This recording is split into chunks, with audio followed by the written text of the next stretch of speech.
Hello to everyone in the HousingWire community. I'm the Basis Point founder, Julian Hebron, and welcome to HousingStack Live.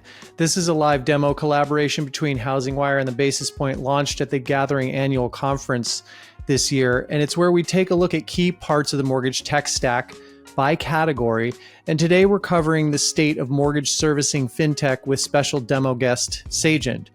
We're going to look at Sagent's DARA system of record with their CTO, Omer Farooque. And before I tee up Omer, let me just set the stage with a few notes and slides. Originations, as we know, over the last 30 years has produced 2.02 trillion in new loans per year. And even as big as that is and as reliable as that has been, servicing is still the bigger opportunity at 14.5 trillion in mortgages outstanding as of the current quarter in 2025. And most time with customers is in loan servicing. So if we're viewing this entire life cycle as one, you've got the borrower for between 1 and 12 months in a long lead purchase cycle like we're in now.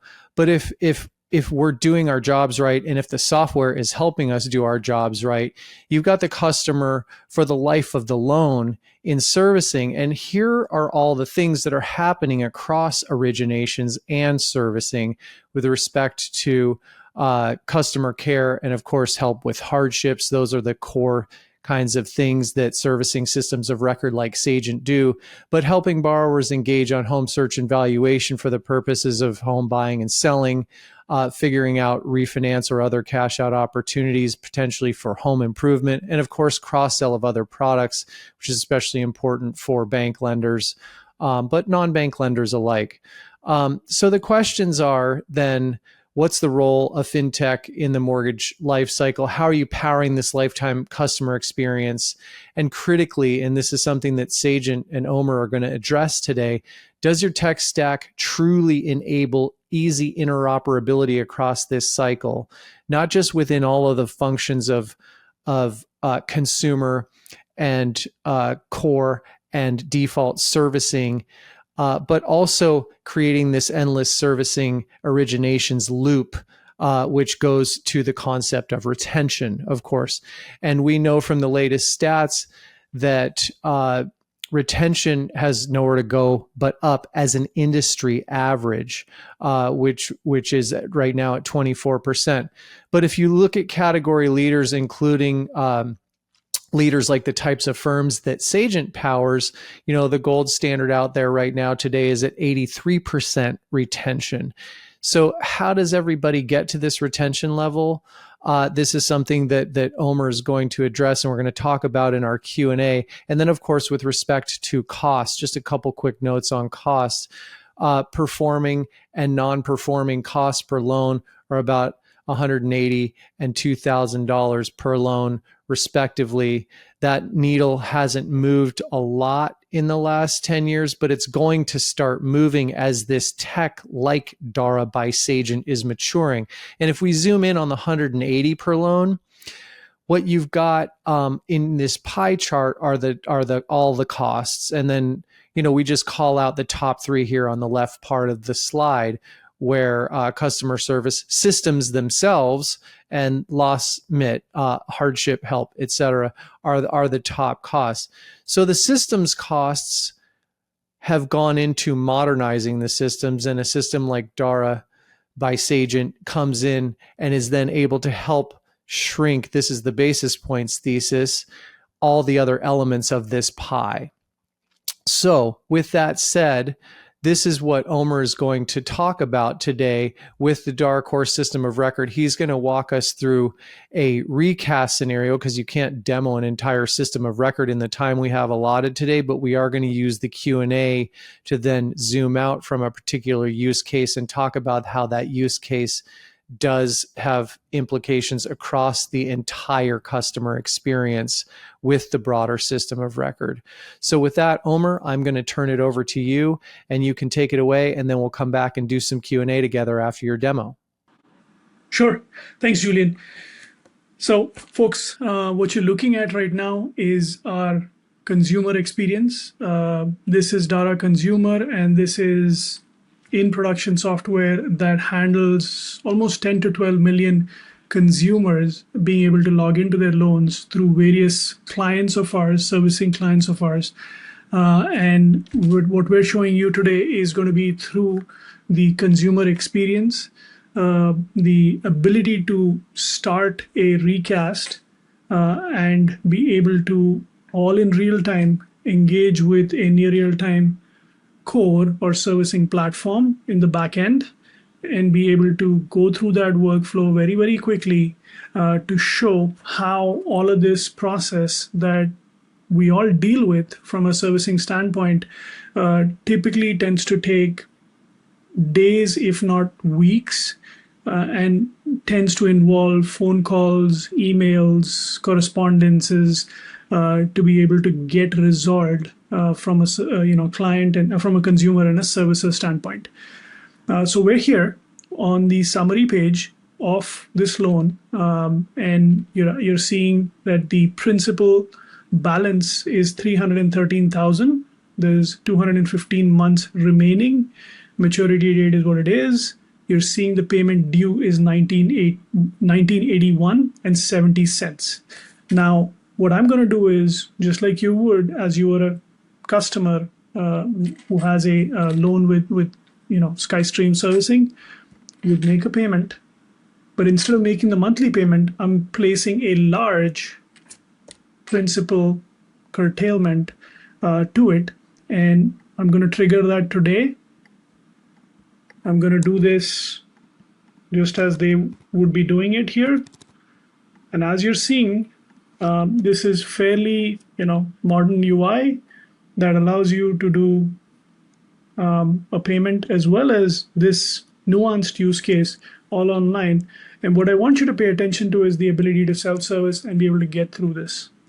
So here you're looking at, I'm making this payment or proposing to make this payment. It's going to tell me it's a large principal curtailment, which equates to a recast request. This will re-amortize your loan in order to lower your mortgage monthly payments. It won't impact the interest rate or the loan term. I'm good with that. It is going ahead and processing this. It says it's done. So the recast request has been submitted now. Now let's go take a look at what's happening on Dara. So this is Dara Core. This is the operator experience. What you saw so far was the consumer experience. This is the operator experience. And what I mean by the operator is these are the servicing operations folks, be it on the call center or in the back office, that are managing day-to-day activities on a servicing portfolio. So as you can see, this is geared towards them.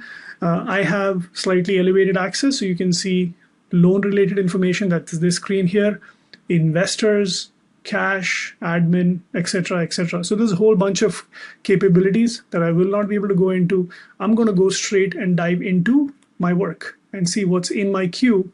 And right here, you're seeing that I have a request for recast to review and approve. It's not assigned yet. I'm going to be able to assign it. I'm assigning it to myself. I'm starting this task. And now I'm going to go into the actual loan. From here, I'm going to go to the amortizations tab because that's where it'll show as the recast request. I'm going to edit this. Everything looks good. I'm going to approve it on today's date. I'm going to say this was for a recast request. Fairly straightforward. Very wizard driven, and as you can see here, this was the amount, and now it's actually going to change, and it's telling you that this PI amount is actually going to change.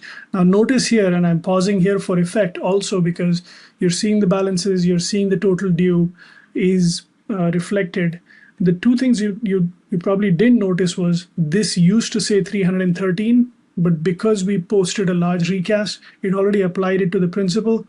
All it's waiting for is determining where it should be applied. And that's what we just approved. So as soon as I do this, the principal and interest and the total due is going to change.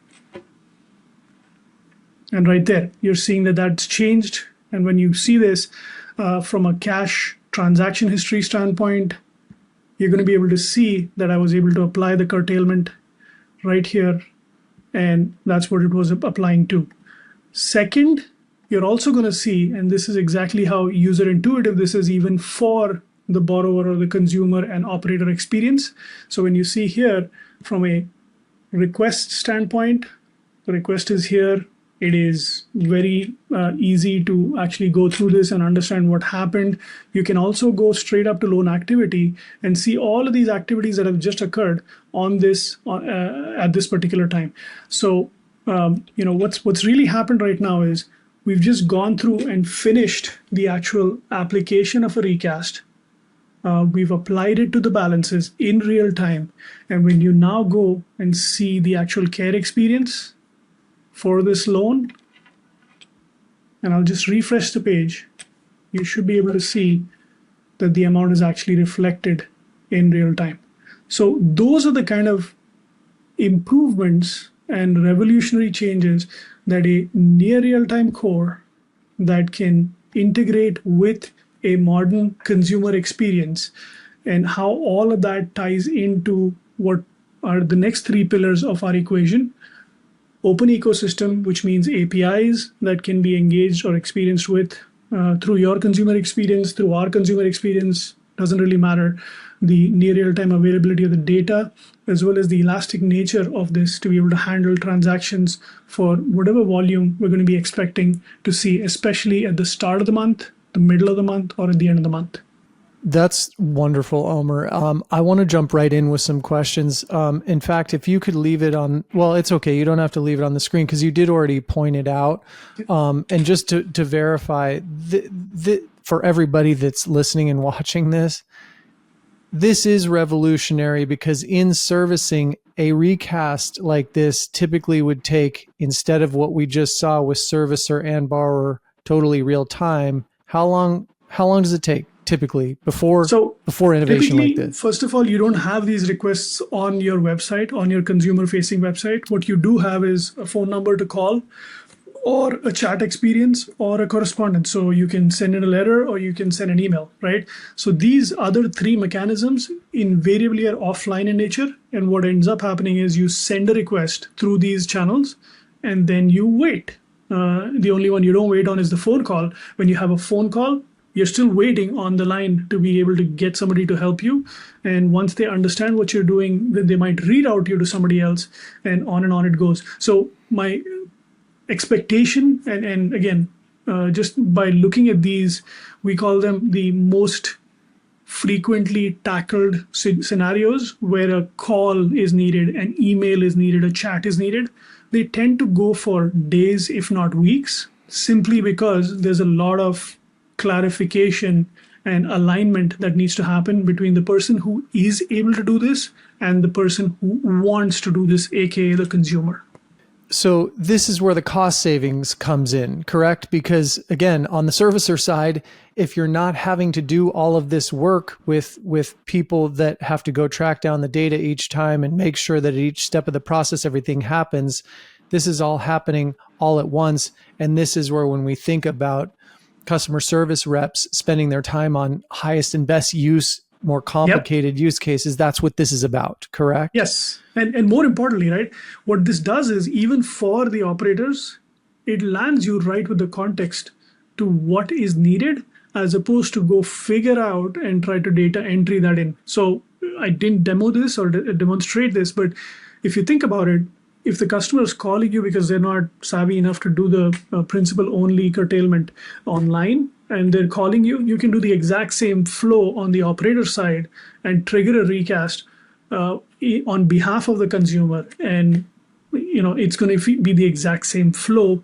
exact same real-time nature, because everything else is already integrated. And this was something I was going to ask about. So that queue-based workflow, my work, when I go in there, that's what I'm getting, is I'm getting what are my priorities for the day as a servicer, customer service rep, correct? And is that true not just for recast, but is it also true for basically whether somebody has a question about anything from an escrow change to, say, a hardship? That's all that queue-based workflow. That's tracking, how their days are structured. Absolutely. All of that is the exact same way. And the only thing I didn't show here is the queue assignment is something I did manually. But in a production scenario, you'd have queue assignments based on teams or departments, or you do what we call as a concept of get next. So depending on who is available, when they hit a button called get next, they'd be able to get to the work, or the work would be presented to them based on what's urgent, what's next, what's most important. And on that note, I'm going to segue a little bit because this was one use case on a massive system of record called Dara by Sagent, right? In more complex use cases, like say a borrower requesting a hardship help, I've had the privilege of hosting you on stages before where you walk us through that. But before this advanced state of Dara, the question now that I have is, hardships typically require back and forth conditions and things that the borrower has to provide to the servicer, who then has to sign it off, and that goes back and forth. How real time is all of that now? So every action generates an event in the platform, and every event is consumable in real time by your applications, I'll call them, endpoints that are using this information today in a batch environment. So today you probably have, and the clearest example I can give you is when you do outbound call campaigns today, you probably have to wait for the end of batch last night and use that as your starting point and generate, hey, team member A, call the first one on the record. The next record, team member B, team member C, and on you go round robin. But that information might already be stale because it was last night. Here, you can actually consume the events and determine what your outbound call campaign can be in near real time, because all of those events get transmitted or generated the moment those activities occur. And that's what I tried to show you in this sequence of things that we did. We did a lot of things very, very quickly, so it was probably hard. But if you actually slow it down, given that this is a recording, you'll actually see that we were able to generate events. And I kind of stayed on the loan activities tab as well as the cash transaction history tab to show you what are all going on. And that's just an example of what's happening across the platform in this event-driven manner. So near real-time APIs, events that get triggered and get consumed in real time, which then allows to more real-time based decisioning that you can do on your endpoints. Thank you. Two more questions, one of which you just answered. You just brought up, but I want to ask a specific question about APIs. Can servicers use APIs? Because yes, the Dara interface for consumer is modern, but servicers especially often want their own UX for their consumers. So they're just consuming your APIs to then build their own custom consumer experience if that's what they choose, correct? Absolutely. So we've got, just to give you, we eat our own dog food. So our APIs are consumed by our consumer experience, and our consumer is already, managing 38 odd client experiences, and they all look very different. So the flexibility that you'd expect from a platform to manage your templates and your look and feel and your color schemes, etc., is already in place. And then if you still desire to have your own consumer experience for a variety of reasons, which are all right, you should be, because like I said, we eat our own dog food. So our APIs can be consumed by your consumer experience, and you should be able to manage that just like we do. Thank you. And then one more related question to close us out here. Servicers and consumers obviously win with a system that is getting to this level of modernization and servicing, which has taken a while, but servicing's hard. We know this. What about others in the rest of the ecosystem? Is it all open and free APIs for, say, partners that want to integrate with a massive system of record like Sagent, attorneys that are doing foreclosures, all these other kinds of people that need to get to the system and use it? How do they use it? That's a good question. So we, in January or February, also announced the attorney portal, which is another example of using our APIs and opening up a portal for a partner persona that allows them to be able to engage in the same ecosystem. So they get to see what they need to see, but it drives the work either on behalf of the consumer or on behalf of the operator within the servicing system of record, and then just make all of that seamless because it's all happening on one unified platform. It's just the endpoints may look a little different because they are targeted or geared towards those personas. So Thank you, Omer. And just to round this out for everybody, as I said up front, how do servicers actually lower costs? How do you actually create customer for life and turn it from a catchphrase into reality? I think what y'all just saw from Omer and his team at Sagent with the new Dara Core platform, as he said, go back and have a closer look if you want to slow it down. You'll see that there's so much detail in there. Omer, this has been something y'all have been talking about, and to get live eyes on it is a great gift. So thank you all for doing it for us today. Absolutely, Julian. Thank you. All right. Well, thank you again, Omer. And thanks to everyone who is listening to HousingStack Live today on the state of mortgage servicing fintech. As you can see, Dara by Sagent is truly upping the game in mortgage servicing with their system of record that goes across consumer, performing, and non-performing servicing. And it's truly leveling everything up and changing the housing stack for servicing in our industry. So I just want to say thanks to Sagent and thanks to HousingWire for hosting HousingStack Live and driving the industry forward.